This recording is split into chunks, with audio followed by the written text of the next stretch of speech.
Chapter 1. Paxton's Story. "Do you want to see a doctor?" Long asked. "No, no," the young man said. I'm afraid." "It's a cold night. Come in and sit down. Don't be afraid. That noise is only the wind in the trees. Please listen to my story." It started on a dark, dark night in Zebra. Do you know Zebra? It's a small English town near the sea. There is a train station near it, and there are some houses and shops. There is one small hotel. The beach is good and long, but the sea is usually very cold. That isn't a problem for me. I don't like swimming. I was at the hotel there with my friend Henry Long. It was cold that April, and there weren't many people in Zebra. That was good for us because it was quiet. It was a good holiday. Every day Lon and I walked near the sea. In the evenings we liked to sit in the hotel and talk. Suddenly, one evening, there was a noise at the door. A young man opened it. "I'm sorry," he said to us. "Please, excuse me."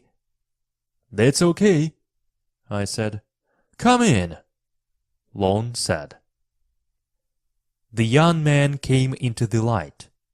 He was short, and he had dark hair. I looked at his unhappy face. "What's wrong?" I asked. "Are you okay? Do you want to see a doctor?" Long asked. No, the young man said. I'm afraid." "Why?" Long asked. The young man didn't answer my friend's question. "Sit down and have a drink," I said. "What's your name?" "Paxton." He didn't say his first name. I don't know it today. "What's wrong, Paxton?" I asked. The young man looked at me and then at Long. His eyes were big, and his face was white. You don't know me," he said. "I understand that, but please believe me. Please." This was very important to him. Then Paxton started his story. Lon and I listened for a long time. Here is his story. Paxton was on holiday in Zebra too. He liked old buildings, and there were a lot of them near Zebra. One day he went on his bicycle to a church near the town. It was a beautiful small church. There was an old picture on it with 3 crowns. It was very interesting, and Paxton wanted to know about it. There was an old man in the church garden. "Excuse me," Paxton said. "What do you know about this picture?" The old man put down his spade and looked at the young man. "Do you know the story of 3 crowns?" he asked. "No," Paxton answered. "Zebra was always an important place," the old man said. "It is today too. It's important because it's on the sea." "I don't understand," Paxton said. "The English wanted to protect their country from countries across the sea," the old man said. "They put 3 crowns in the ground near the sea. One of the crowns was here, near Zebra. But why? Paxton asked. He didn't understand. What did 3 crowns in the ground do? The 3 crowns were magic, the old man said. Their magic protected the country. Do people believe that? Paxton asked with a smile. Many people here in Zebra believe it, the old man answered. But do you believe it? Paxton said. The old man looked at the dark sea. His eyes were dark too. He didn't answer Paxton's question. And where are these crowns now? Paxton asked. He looked at the water too. There was a boat on the sea. It was small on the dark water. That's a difficult question, the old man said. One of them is in London now. Every day people on holiday can go and look at it. One of the crowns is in the sea. Now, only 1 crown is in the ground, but its magic is working today. Do you know about the last crown? Paxton asked. Where is it? I don't know that, the old man said. Who knows? Paxton said. Only the Agers family. Who are they? The old man looked into the Paxton's eyes. Agers is a very old name in Zebra. The Agers were a family here for many years. Families come and go, but the Agers always stayed. They never moved away. Why not? The man of the family had a very important job. The old man was quiet now. The crown protected the country, and the Agers protected the crown. Paxton didn't believe the old man's story, but it was very interesting to him. Where are the Agers? He asked. Can I talk to them? The Agers can't answer any questions about the crown now, the old man said. William Agers was the last person in the family. He lived near here, but he isn't talking now. Why not? Suddenly it was very quiet at the church. The old man put his hand on a gravestone. He looked at Paxton's face. His eyes were cold now. You aren't from Zebra, he said. Go back to your hotel. Don't think about the crown again. I'm sorry, Paxton started, but... The old man didn't listen. He walked away from Paxton and from the church. What did I say? Paxton asked. Only the wind listened to him. Then he looked down at the gravestone. William Agers. This was William Agers' gravestone. The man was dead. Who protected the crown now? Chapter 2. The Man on the Hill. He was there in the sun. He was there in the rain. He was there on cold days. He was always there. Paxton had many questions, but there were no answers here at the church. It was cold now and the wind was strong. Paxton went back on his bicycle to the town. He didn't want to think about the crown or William Agers. He stopped at a small shop. There were some old books there. Paxton looked at them because he wanted to read in the hotel that evening. Suddenly, he stopped. The book in his hands was old and black. It was a book for church. There was a name and year in the book. Nathaniel Agers, 1754. There were a lot of names and years, but the last name was always the same, Agers. This book was in the Agers family for years and years. It went from father to son, from father to son in the family. Paxton looked at the last name in the book, William Agers. He had William's book in his hands. "Excuse me," Paxton said to the tall, thin woman in the shop. "What do you know about William Agers?" "That isn't a happy story," the woman said. "William Agers is dead. He was young, only 28. "And he didn't have a son?" "That's right," the woman answered. "Mr. Agers didn't have a son or a daughter." "Where did he live?" Paxton asked. "I'm an old friend of the family." "He lived in a small house near the sea," the woman said. "Do you want the address?" "Yes, please," Paxton said. He looked for some money in his coat. "And how much is this book?" Paxton went to his bicycle again. Later, he arrived at William Agers' small house near the sea. It was dark and quiet there. Behind the house was a hill. There was a man near the house. "Can I help you?" he asked Paxton. Paxton asked the man about William Agers. "I didn't know him very well," the man said. "William Agers was very quiet." "Did he have friends?" Paxton asked. No," the man answered. "Agers didn't like people. He was never in his house. He was always on that hill. He was there in the sun. He was there in the rain. He was there on cold days. He was always there." "I understand," Paxton said. The man walked away, but Paxton didn't move.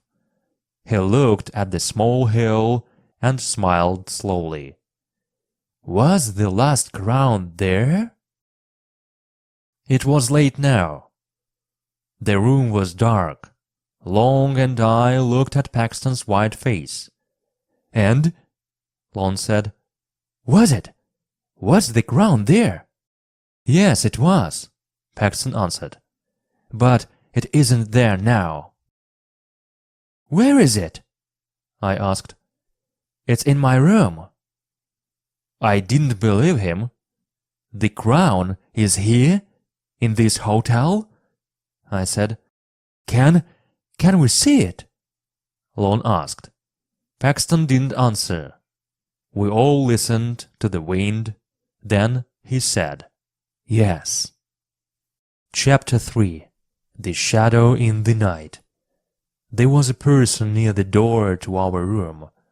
No, it wasn't a person, it was a shadow.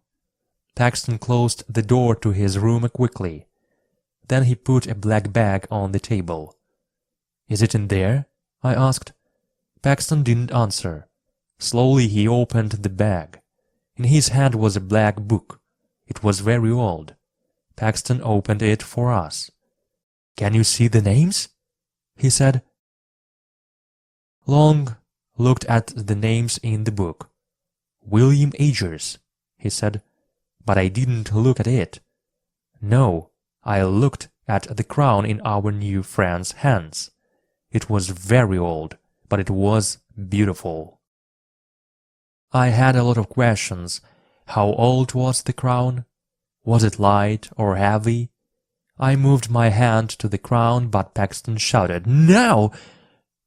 I stopped asking questions and looked at Paxton.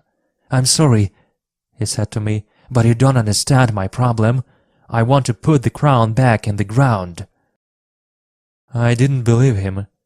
"You can't put it back," I said. "This crown is very important. Telephone the newspaper in London." "No, you don't understand," Paxton said again. His eyes were big and afraid. "Okay, let's go to our room," Lon said. "We can talk about the problem there." Paxton put the crown back in the black bag. He went to the door, but then he stopped. "Wait, go before me and look in your room," he said. "Please." "But why?" Lon said. "We're the only visitors in this hotel."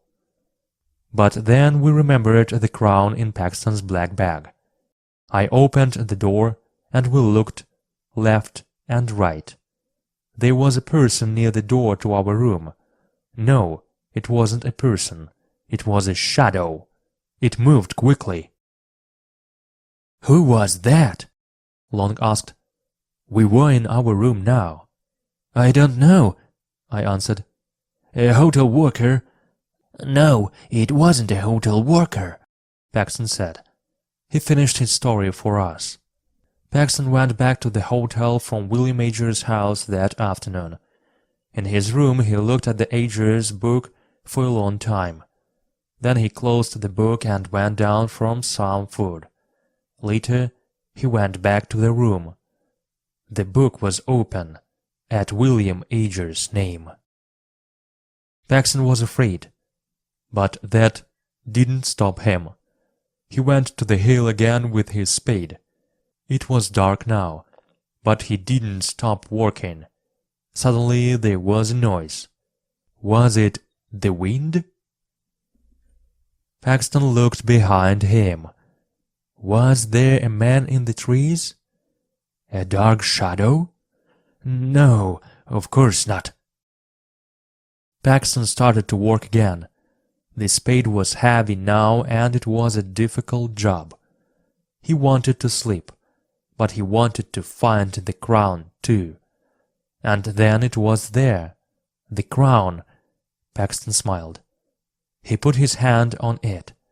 Suddenly there was a noise behind him again.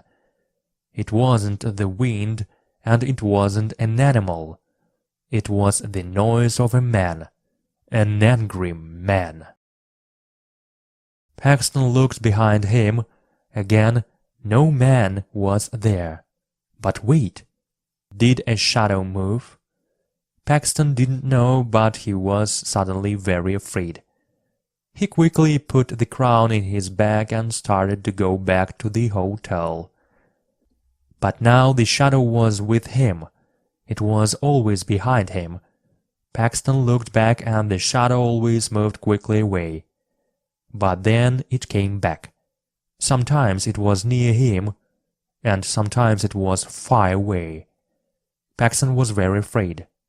Who or what was the shadow? And what did it want from him?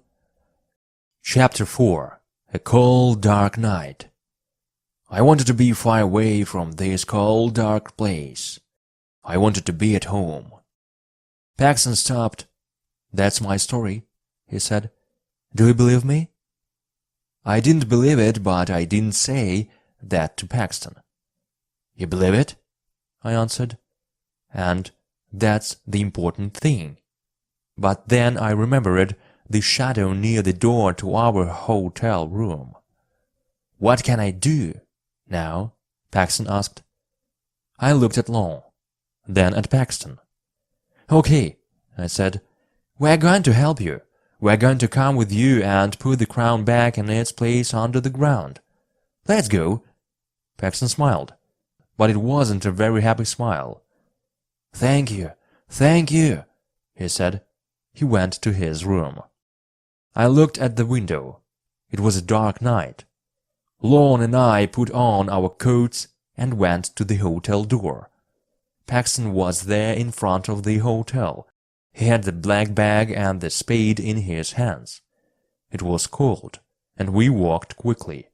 We walked near the church. I put my head down and didn't look up. I didn't want to see the gravestone of William Agers that night. "Are we near the place?" Long asked. "My friend Harry Long likes walking, but he doesn't usually walk very quickly." "Yes," Paxton answered. Suddenly, I looked left. "What's that?" I said. "What did you see?" Long asked. "There is a man. He's watching us from those trees. I know it." We looked and looked at the trees. There wasn't a man there now, but I was afraid. What did I see? Was it Paxton's shadow? Perhaps his story wasn't wrong. I didn't like this. "Let's be quick," Paxton said. "The shadow knows about us. He's watching us. We arrived at the hill. Paxton didn't wait. He started to work with the spade. Lon and I only watched. "Can I help now?" I said to Paxton, but he didn't stop. "This is my job," he said. Then he said to us, "Give it to me." We put the bag on the ground near him, but we didn't open it. Paxton did that. I looked at the crown for the last time in Paxton's hands. He finished the job quickly. "Is it in the ground?" I asked him. "Yes." I smiled, but Paxton didn't smile. "Let's go back to the hotel," Lon said. "It's very late, and our beds are waiting for us." We started to walk down the hill. Suddenly Lon said, "Remember your coat, Paxton. It's up on the hill." I looked up the hill behind us. Lon was right. Paxton's long dark coat was there on the ground. But our new friend didn't move. "What's wrong, Paxton?" I asked. His face was white. His mouth moved, but he didn't talk. "Are you okay?" Lon asked. I didn't bring my coat," Paxton said. "It's in my hotel room." The dark thing on the hill wasn't his coat. But what was it? I looked again. It wasn't there now. We went down the hill very quickly. We didn't talk. We only listened to the noise of the sea.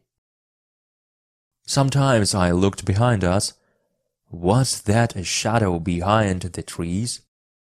Did a shadow move in the church garden? Was there a dark shadow behind the gravestones? I didn't know, and I didn't want to know. I wanted to be in my bed. No, I want to be far away from this cold, dark place. I wanted to be at home. We arrived at the hotel at 12 o'clock. A hotel worker opened the door for us. He looked at the three of us. "It's a cold night," he said. I was afraid, but I smiled. "Yes, it is." The hotel worker looked up the road behind us. "Did you meet any people on the road?" he asked. "No," Paxton said. "We were the only people in Seabar." "But there was a man behind you," the hotel worker said.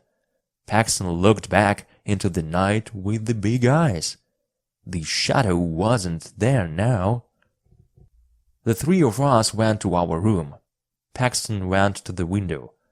"It's okay now," I said to him. "The crown is in its place again. You are not in danger now." Paxton's eyes stayed on the night. "Perhaps," he said. He went to the door. He said, "Thank you," to Lon and me, and then he went to his room. "Good night," I said. "Sleep well." Chapter 5. A long run on the beach. Lon and I started to run. It was difficult on the beach, but we didn't stop. I don't know about Paxton, but sleep didn't come to me for a long time this night. And then I didn't sleep well. It was a long, long night. I opened my eyes in the morning and went to the window. The sunlight came into the bedroom. It was late. I looked at the trees. It was a beautiful April day. I washed and went down. Lon was in a big chair with his newspaper and some coffee. "Do you want some food?" he asked. "Yes." A man was at our table. It was Paxton. "How are you today?" Lon asked. "I'm okay," our friend answered. "Did you sleep well?" I asked. "Yes, thank you.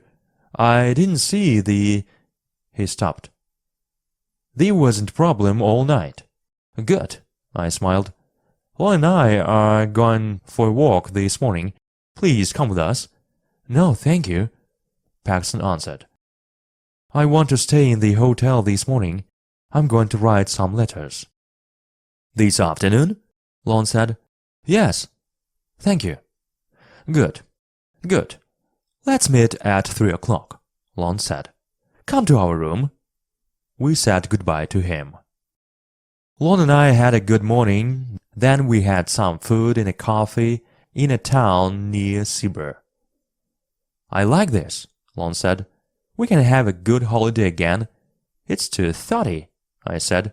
We are meeting Paxton at the hotel at 3 o'clock. Paxton was at the hotel. He had a book in his hands, and there was a smile on his face. Did you have a good morning, Paxton? I asked. Yes, thank you, he said. I did. Lon and I wanted to wash. Paxton waited for us. I went down again quickly, but Paxton wasn't there. Only his book was on the chair. Lon came down too. Where is Paxton? He asked. I don't know, I said. Perhaps he is in his room. But there was no answer at Paxton's door. We looked in the hotel garden, but Paxton wasn't there. I was a little afraid now. A hotel worker came to us. You are here, she said.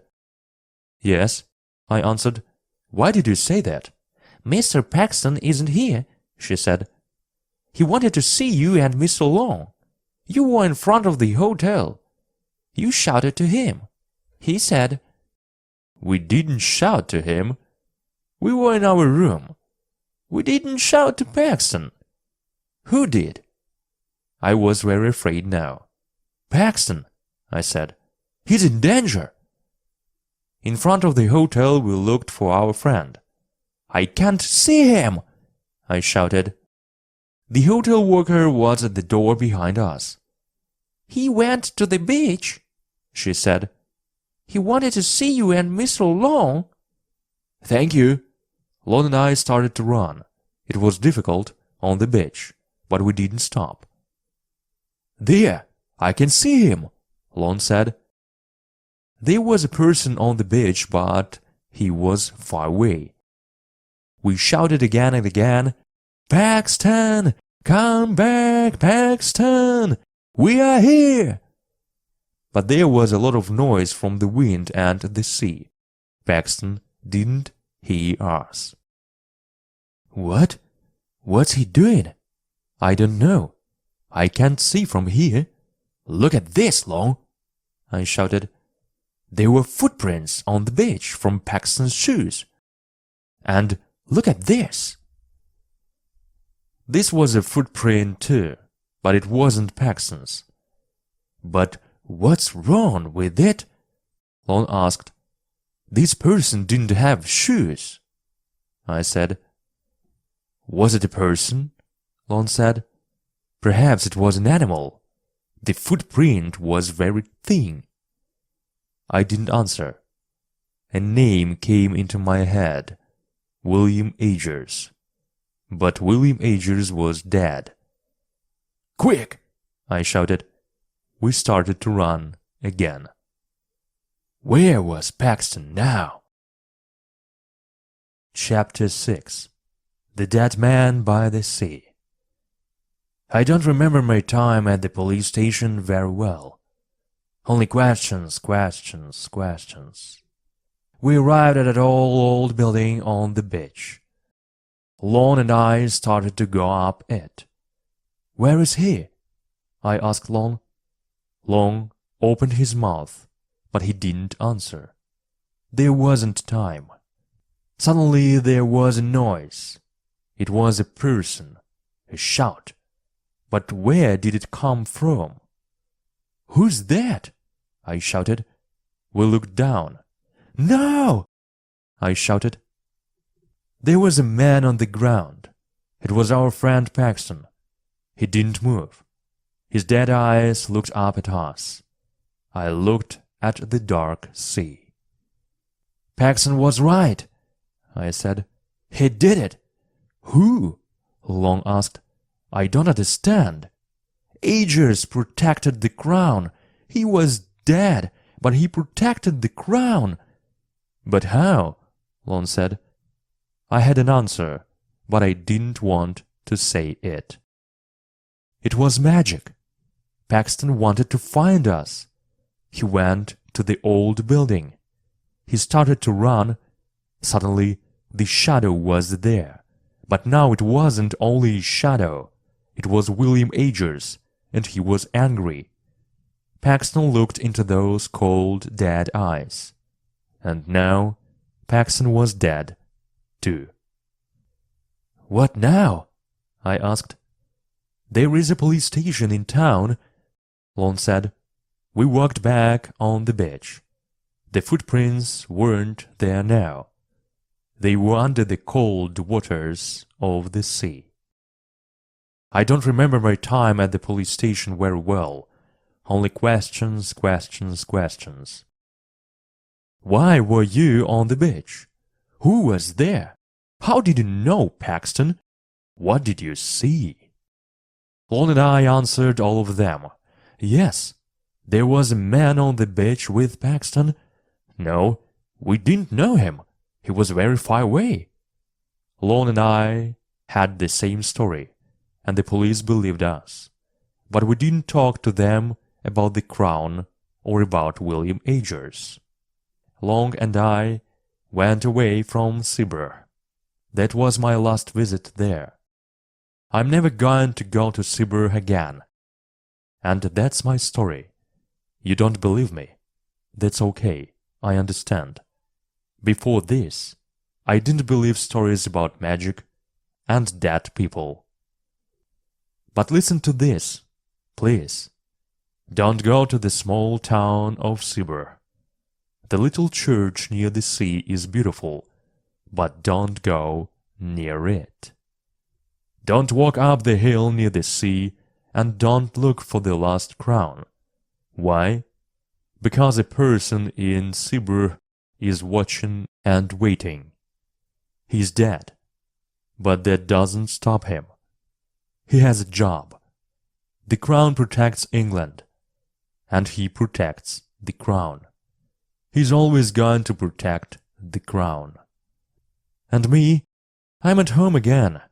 I see my friend Lon sometimes, but we never talk about our holiday in Sibir. I do my job every day and I'm happy.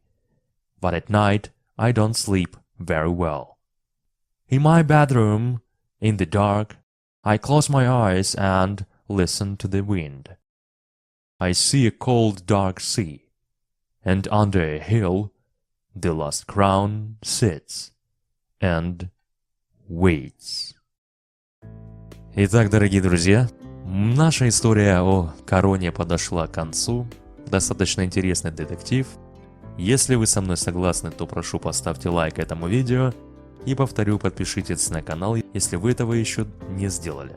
Друзья мои, как всегда, be happy, be brave, be intelligent, be free, be alive.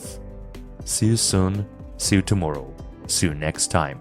Bye bye, my friends.